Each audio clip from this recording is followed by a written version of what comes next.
Abin mamaki, wani ya riga ya miki kyautar irin wayar da kike so ki saya. DCP Rudra Aditya Devraj ne. Saboda ni kika yi asarar wayarki. Saboda haka ga karamar kyauta a gare ki. Sannan kin ci rayuwata. Na gode sosai. Faɗa ka sake faɗa. Me? Faɗa ka sake faɗa. To amma ya aka yi ka sa sabuwar wayar jakata? Seher. Komi ma za a iya sawa a cikin jakarki. Haka ne. To amma DCP Rudra Aditya Devraj yana koyi da barayi kenan. Ya na iya. Kullum a cikinsu nake rayuwa. Kuma zama da madaukin kanwa shi ke kawo farin kai. Na daɗe ina tunani. To amma me yasa ka sace wannan mashin ɗin? Wata ran zan gaya miki. Ba na cikin wannan yanayin yau. To shikenan. Na gode. Faɗa ki sake faɗa. Me? Faɗa ki sake faɗa. Mai girma na gori, zuciyata ta ƙi nutsuwa min akan aikata ba daidai ba. To lallai ka gaya mata cewa yawan a'a ba zan yi ba zai iya kawo ma ƙarshen rayuwarka. Irin wannan ɗabi'a ba ɗabi'a ce mai kyau ba. A wannan zamanin kowa a ruwa yake. Abubuwa guda uku bayar da ka iya da su a ƙasar nan. Cikowar jama'a, hayakin ababen hawa da kuma rashawa.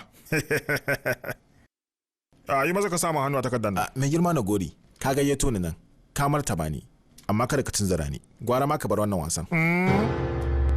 Wasa? Yanzu wasan zai fara. Ƙwallon wasa. Wato, tattaunawa tamu ta yi yanayi irin na wannan ƙwallon, saboda haka shi zai gwade da nami da kai. 1, 2, 3, 4, 5, 6. Rai, 6. In ya nuna daga 1 zuwa 5, ka mutu. Kai na gori. To, a yi wasa, bari mu kada. Me ya gwada ne? Shi da ya gwada. Na ji daɗi, wallahi na rayu, na gori na rayu. Daman ka ce in shida ne ba za a kashe ni ba. Kai 6 ne fa. To amma ko wata dokar a wannan wasan ai. Me? Idan 6 ne, sai a sake maimaitawa. Na gori me haka? Na gori me haka? Kai ma ka san rinto ne wannan na gori. Wuri ya gwada. Na gori ka bari. Na gori. Ku je a yi wa Rajesh kamar transfer ya maye gurbinsa. Shi dan rashawa ne fiye da tunaninka. Yalla bai, DSP Rudra ya zo. Kai?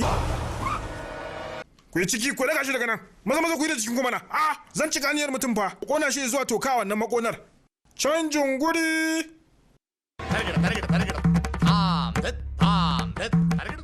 Yalla bai. Barka da zuwa yalla bai, mala balale. Ina fatan dai komai lafiya.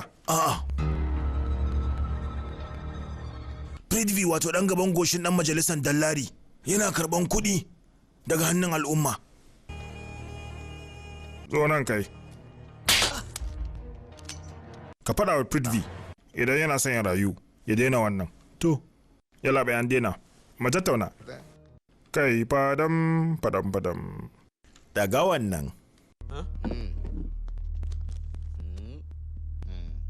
Amma ka lura da wani abu guda? Wato shi harafin ja yana da muhimmanci a rayuwa. Kamar yanzu ga kai, ja a jami'in ɗan sanda, ja a jama'a, sannan ni kuma gani, ja na jagora, jigon siyasa, sannan kuma ga abin da ya shafe mu dukanmu. Jalabi. Ai haka nan abin yake.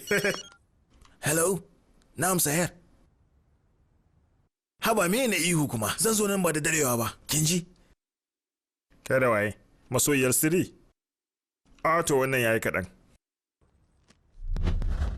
Yauwa, to ga wanda ya fi yawa nan, na masu iyali kenan. Yalla mai, kafin ka tafi. Kola su ɗaya ne. Shi ma kuɗinsa daban ne.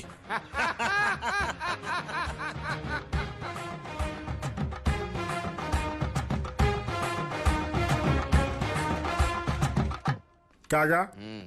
Wallahi irin wannan abin kamar wani ƙanina. Wasu lokutan ba, idan yana son bashi kudin kasha sai gana Tsaya.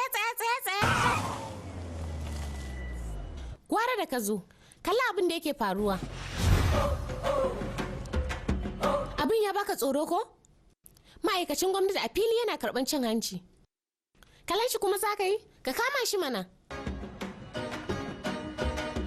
Kai na ce ba zo nan. Yalla bai. Wani yallaɓai ka samu, ai sai ya koya maka hankali. An dakatar da kai na tsawon wata 6.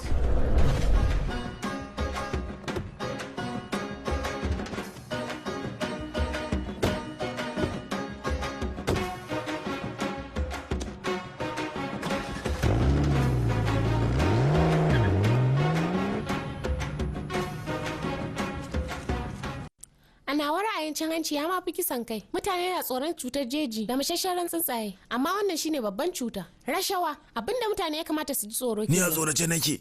Me? A ba komi. Masu karban cin hanci kamata ya jefe su a bainar jama'a. Yadda sauran mutane za su san illar wannan abu. Gashe na bayana. Bacin ranki. Ba dole ba? Kai fa?